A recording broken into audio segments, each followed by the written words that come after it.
मैं जैसलमेर के एक होटल में काम करता था जहाँ पे विनेगर ओनियन के ऊपर एक मसाला डाला जाता था, जिसकी वजह से लोग उसको खाने के लिए स्पेशली आते थे।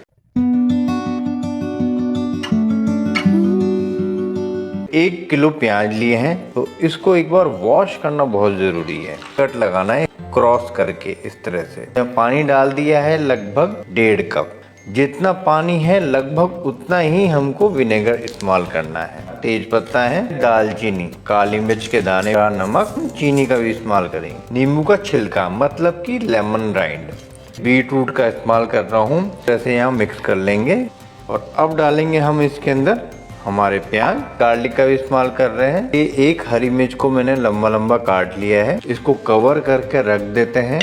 तो यहाँ पर हो चुके हैं 12 से 15 घंटे।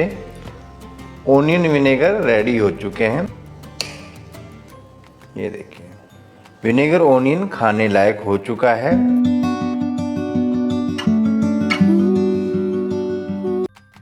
ड्राई मिंट पाउडर, काला नमक है, हींग का इस्तेमाल करते हैं मिक्स।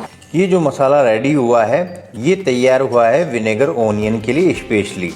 और इस मसाले को डालने के बाद में इसका टेस्ट जस्ट डबल हो जाता है।